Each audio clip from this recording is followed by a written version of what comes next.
what this war really is about is a war between the United States and Israel, where the American empire has become corrupt, incompetent, and arrogant. And so now Israel sees an opportunity to replace the American empire in the system. And it's something that eventually every aspect of the system will agree to do. All right? So the main outcome of this war, when it ends, is that Israel will replace America in the Middle East. Okay? All right. So let me first discuss why the American empire is falling. Okay? And the main reason is the idea of something called the military-industrial complex.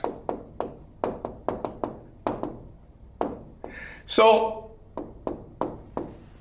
for most of its history, America did not have a professional army. Why? Because the founding fathers and most American citizens believed that if there's a standing army, if there's a professional army, that's a direct threat to the liberty of the Americans, okay? Because the Americans fought a war, the Revolutionary War, to get rid of the professional army that was the British. Okay, so Americans do not like a professional army. But in order to fight World War I and World War II, they didn't have a choice but to create a standing army. The problem is that after America won World War II, the apparatus stayed. And the apparatus wanted to maintain the status quo, meaning they wanted access to unlimited government funds. So this led to the Cold War, and the Cold War was a justification for the MIC, the military-industrial complex, to get as much government funding as possible. And the blue, as you can see, is government expenditures. Okay, we can understand why they spent all this money in World War II, because they were fighting a war to save America and to save the world. But as you can see, even though it dropped drastically at the end of the war, starting with the Cold War, you have this uptick, okay? And then you have the Vietnam War. And then after America won the Cold War, you saw this massive uptick. And this is something called the War on Terror. So the military-industrial complex is always looking to start wars in order to justify its existence. So there's a very famous journalist named Julian Assange, and he said this about America. The point is not to have successful wars. The point is not to win wars. The point is to have never-ending wars, which allows the military-industrial complex to transfer American taxpayer money to a transnational elite.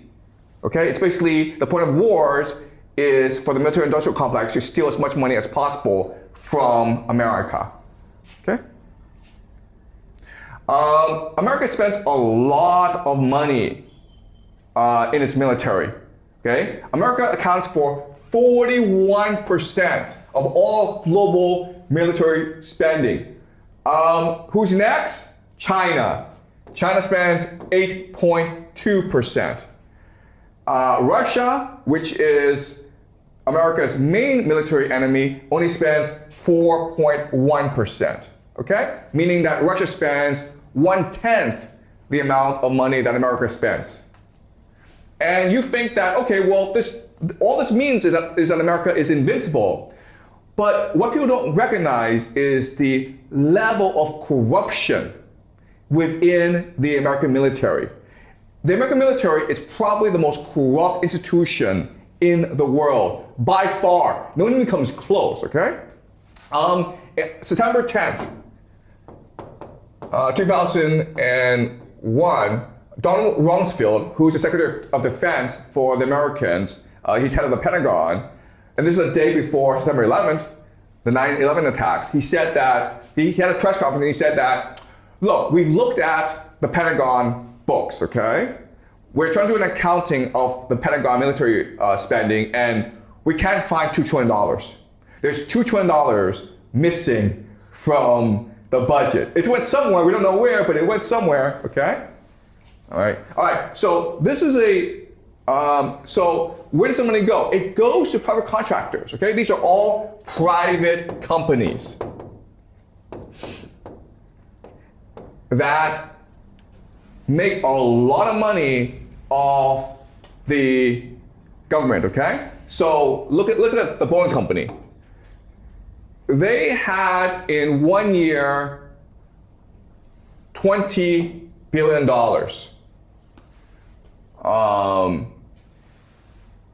from the government. They got $20 billion in contracts from the government, okay? To do so, they had to spend $16 million in order to lobby Congress through advertisements, through political campaigns. And then they bribed, this is a bribe to politicians. They spent $2 million, okay? So this is a really good business to be in. You spend $2 million, you give them bribes to politicians, then you spend $16 million on campaigns, and then you make $20 billion, okay? This is extremely profitable. The difference, of course, is being picked up by the American taxpayer. The Boeing company is not just a defense contractor, but also makes civilian airplanes. And for these past few years, there's been quite a few cases of civilian airplanes falling out of the sky made by Boeing. Okay, so for example, the Boeing 737 MAX. Okay, there was a recall because there were some engineering issues with the plane. Now, there have been a couple of whistleblowers who've come out and tried to say that Boeing is a very corrupt company, and for a reason, they died. Okay, they just disappeared. We don't know why, but when they were about to testify against Boeing, they somehow died. All right. This is a really interesting story that shows you the level of corruption in the Pentagon. There is this woman who's a contractor for the Army, and she stole $103 million. Okay, that's a lot of money, $103 million. She stole it. The Army didn't know, and she kept on stealing, and no one seemed to care in the Army. But then the IRS, this is the Internal Revenue Service, they recognized that she was getting all this money from somewhere, so they investigated her and recognized, oh my God, she's stealing from the Army. So the IRS told the Army, and that's when the Army recognized, oh, we have a problem, okay?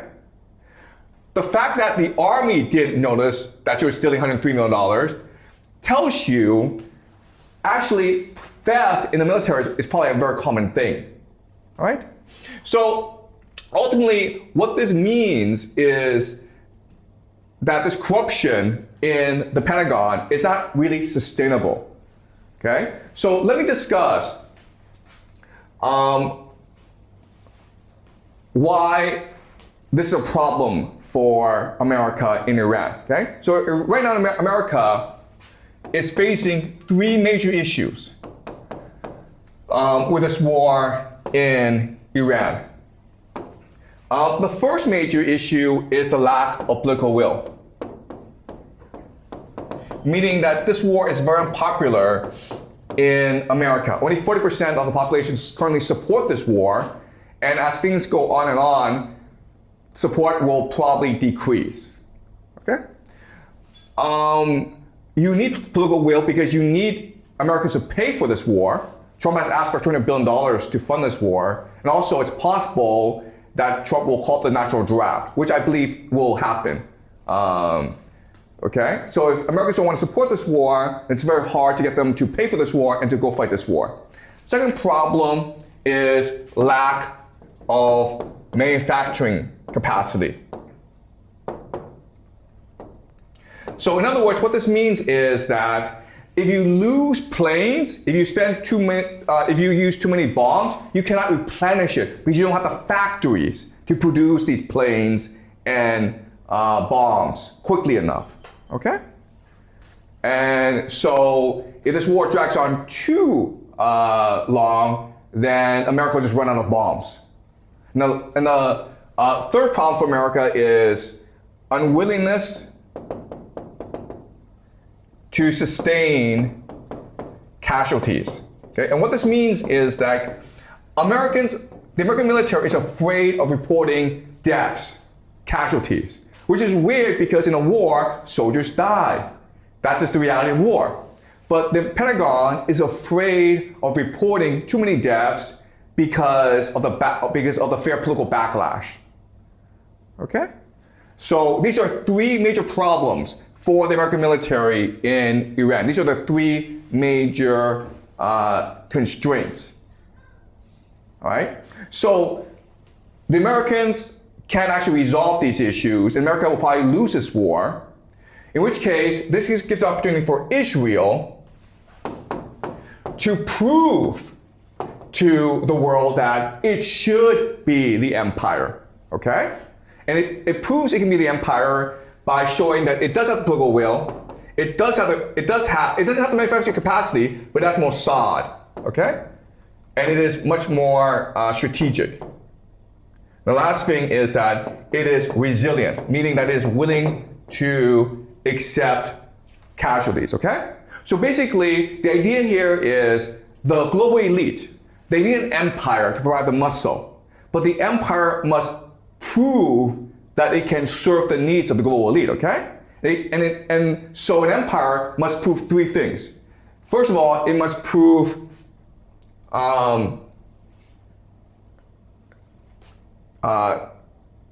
unity. It must prove it has the resources and the capacity, basically the capacity, okay? And it must prove determination. All right? So to understand this idea, let's just do a thought experiment. Right? Let's just say that we're venture capitalists. We have billions of dollars, we have trillions of dollars, and we want to invest in a company. Okay? So we're approached by two companies. Company A, Company B. Okay? So Company A comes to us and says that, look, I have 100 companies, and they're all profitable. Okay? I don't have a business plan, but I have lots and lots of resources, and I have a lot of experience and a lot of skill. And so if I were to invest in another company, I'm sure it'll make a lot of money. Okay? All right. So skills and experience. That is Company A. Company B is these young guys, and they failed, okay? But they're like, you know what? We're gonna put our heart and soul into this enterprise. We're going to work 16 hours a day, every day for as long as it takes. And we won't stop, okay? Even if this company is successful, we're gonna keep on going because it's our passion. And if this company fails, then we're bankrupt. We might kill ourselves, all right? So if you are the venture capitalist, do you put your money in A or do you put your money in B? Now, most people would put their money in A because they think it is low risk. But if you're a smart venture capitalist, you put your money in B because it's high reward. Okay? So Company A already has 100 companies that are successful.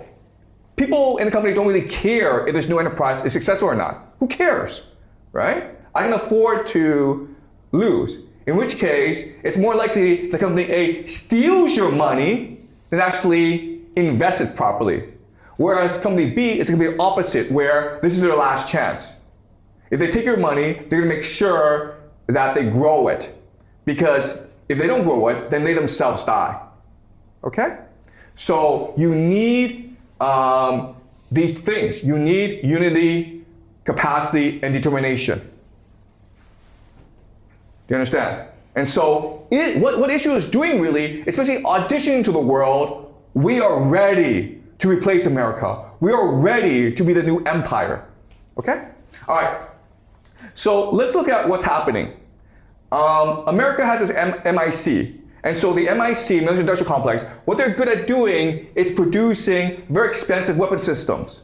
But unfortunately, when you actually put these weapon systems into war, it doesn't really do anything, okay? So this is the Patriot missile system that's supposed to protect the GCC in Israel and the American military bases from Iranian drones and missiles. Guess what, guys?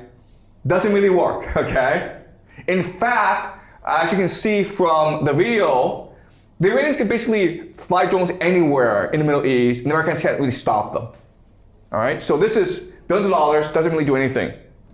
This is called the F-35. The F-35 is the most advanced fighter jet in the whole world. It has stealth technology, meaning you can't actually lock onto it using radar.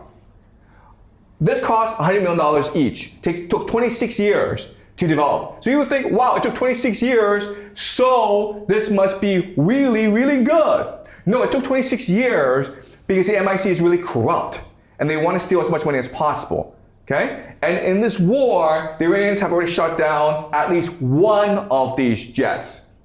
Okay? This is not supposed to happen.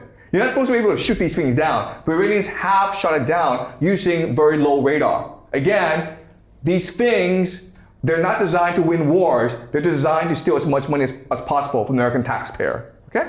Now, the last example is the Gerald Ford. This ship cost $13 billion. It cost $13 billion. The annual defense budget for the Iranians is $10 billion. It goes into the war theater, and 3 weeks afterwards, it has to run away, okay?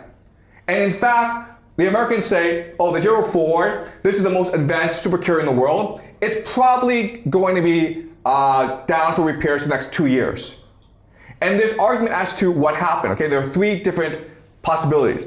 The first possibility is that there was an accident in the laundry room, and there's a fire, and this fire spread throughout the carrier, okay? Which means that actually the carrier is not very resilient. Okay, so that's one possibility. And that's what the official story is. But there are also others who say like the Iranians hit the ship with a missile. And so the Gerald Ford can't protect itself from Iranian missiles, so it ran away. Okay? The third possibility, the third explanation is the Pentagon recognized that there are severe limitations of the Gerald Ford in actual combat operations.